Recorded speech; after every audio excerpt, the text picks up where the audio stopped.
Bienvenue sur le podcast de référence pour devenir triathlète. Je suis Hermano, producteur de podcasts sportifs depuis 2014, triathlète depuis plus de 20 ans et maintenant swimrunner. La semaine se termine et on finit bien avec le dernier épisode de la série. C'est le moment de nous laisser un commentaire sur toutes vos plateformes d'écoute favorites et de rejoindre notre groupe Facebook pour discuter ensemble des épisodes. Salut les sportifs, c'est Hermano et nous sommes déjà dans le dernier épisode de la semaine, dernier jour avec notre invité. Mais avant, laissez-moi vous présenter mon co-animateur Olivier de Scooter. Salut Olivier. Salut Hermano. Et je le disais, dernier jour avec notre invité de cette semaine, Frédéric Van Lierde. Salut Fred. Salut tous les deux, comment ça va ? Ça va. Ça va très bien. On l'aura bien compris, tu as eu une très belle carrière dans le triathlon. Pour ceux qui n'auraient pas suivi ou qui débarqueraient dans le milieu du triathlon, tu as gagné Hawaï en 2013. Hawaï qui est juste le Graal de tout triathlète. Ce sont les championnats du monde de triathlon longue distance, de distance Ironman. Tu nous as dit hier que après ta victoire, tu as continué à être actif pendant encore 7 années, jusqu'en 2020. Et puis en 2020, tu as décidé de prendre ta retraite du triathlon professionnel. Tu as intégré à temps plein l'armée. Et puis, tu restes actif dans le triathlon. Alors, qu'est-ce que tu fais maintenant, justement, dans le triathlon pour rester actif ? Tu continues à t'entraîner ou tu es passé de l'autre côté de la barrière ?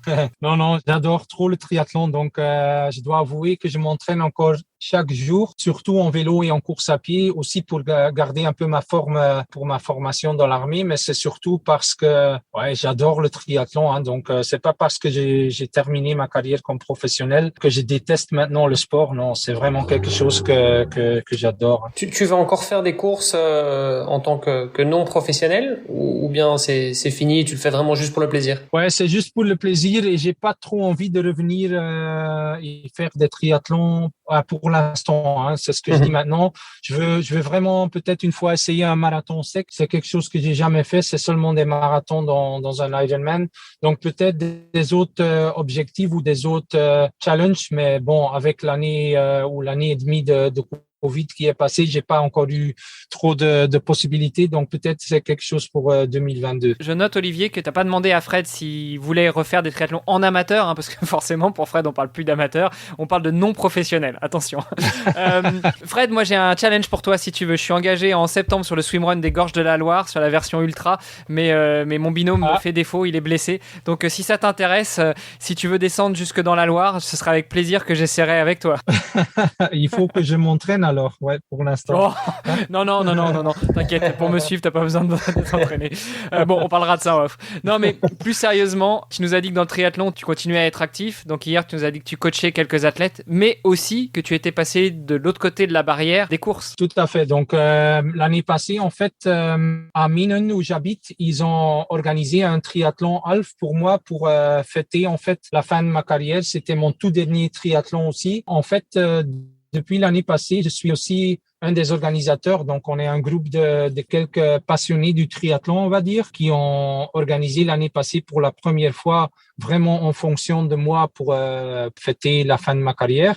Mais maintenant, on continue, bien sûr. Et cette année-ci, on organise le 22 août. De suite, on a pris le challenge d'organiser aussi les championnats de Belgique semi-distance. Donc, le 22 août à Minen, c'est les championnats de Belgique semi-distance. Je regardais un petit peu. Le triathlon s'appelle Decospan. C'est votre sponsor principal ? Oui, c'est ça. Decospan, c'est en fait une grande entreprise à Minen. Et en fait, ils sont dans les sols en parquet, tout ça. Donc, c'est vraiment une grande entreprise qui nous soutient pendant 5 ans maintenant. Donc, on a un contrat pour 5 ans de suite. Donc, ça veut vraiment dire qu'ils aiment ce qu'on organise et qu'ils sont à 100% derrière nous. On a vu quelques images de l'édition précédente en 2020. Qui était en fait ta toute dernière course en tant que pro, c'est ça ? Oui, tout à fait, c'est ça, ouais. Et alors, comment ça s'est passé d'organiser un triathlon en 2020 ? Parce que entre deux confinements, bon, c'était pas facile. Comment ça s'est passé niveau taux de participants, tout ça ? Vous aviez pas eu un peu peur de devoir annuler en dernière minute ? Oui, on a eu beaucoup de peur, mais bon, je dois avouer aussi que c'était le 13 septembre, donc on a eu pas mal de chance. C'était vraiment ces quelques semaines où c'était possible d'organiser qu'on avait prévu d'organiser nous. Et après, je me rappelle encore, comme je suis toujours au Club des Sables d'Olonne, c'était une semaine après le 70.3 au Sables d'Olonne. Eux aussi, ils étaient les seuls à organiser l'année passée. Donc, c'était vraiment parce que que dans cette semaine-là, c'était possible d'organiser un triathlon. Pour ta retraite de triathlète professionnel, tu as presque fait un Ironman, mais à 2 semaines d'écart. Oui, c'est ça. J'ai fait seulement 2 courses l'année passée et l'une semaine après l'autre, c'est ça. T'as déjà eu la chance de pouvoir faire 2 courses parce que je pense qu'il y a très peu de triathlètes qui peuvent dire pareil en 2020. Tout à fait, ouais. Bon, rassure-nous, tu as quand même gagné les 2 courses. Non.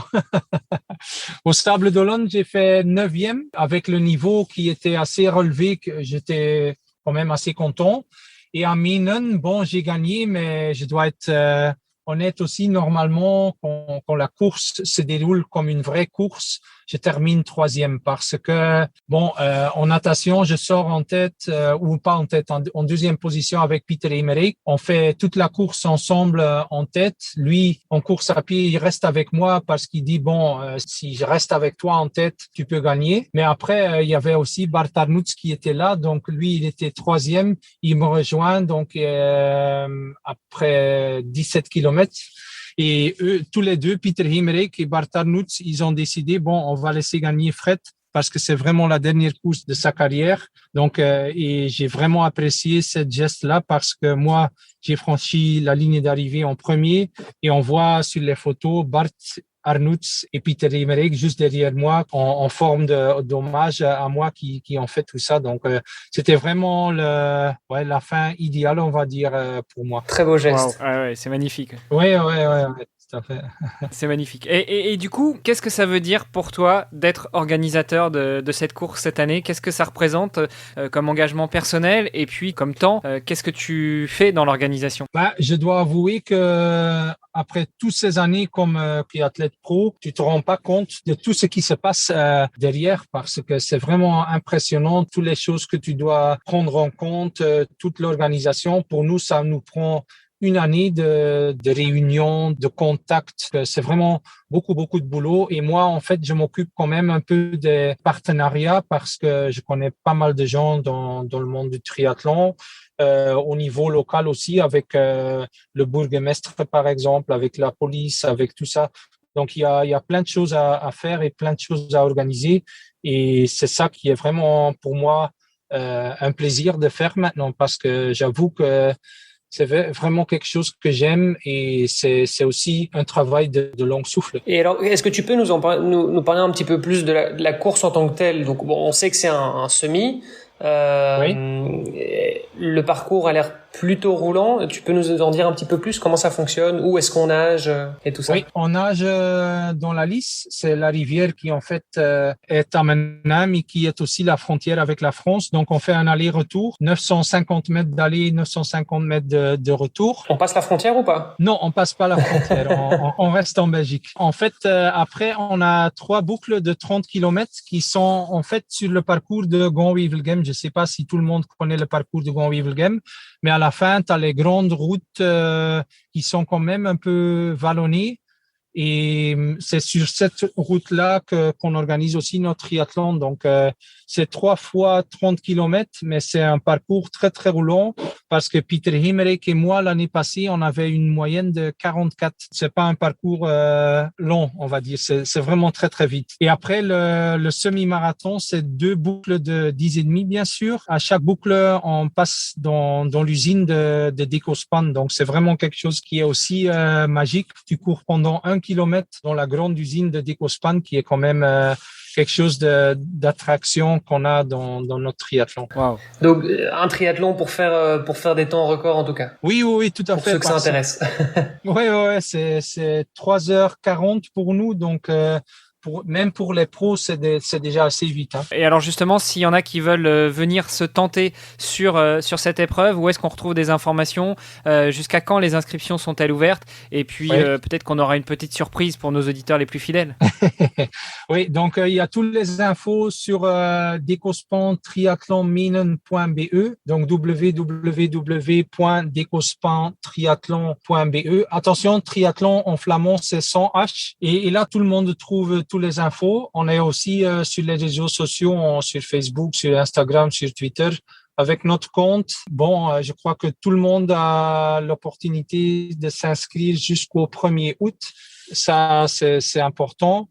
Et après, je pense que pour l'instant, on est déjà 450 engagés. Donc, faut pas attendre trop long non plus pour s'inscrire. Si vous êtes intéressé, bien sûr. Il y a combien de participants au total? On ne sait pas encore, mais c'est clair que... Il y a un moment, il faudra limiter. Oui, à un moment donné, faudra limiter, mais on verra. Donc, pour l'instant, il n'y a pas encore de limite, mais c'est clair qu'on ne peut pas avoir 2000 participants non plus. Pas cette année, mais les années suivantes, on espère que ça va devenir la Mecque du triathlon en Belgique. On essaye quand même parce que cette année-ci, on n'a pas trop de chance avec les professionnels, avec la situation Covid, mais on essaye quand même de devenir un triathlon international. On a mis déjà tout en place pour devenir et pour grandir. Et je pense que l'année passée, pour une première, c'était déjà pas trop mal. Cette année-ci, on va faire mieux, j'en suis sûr et certain.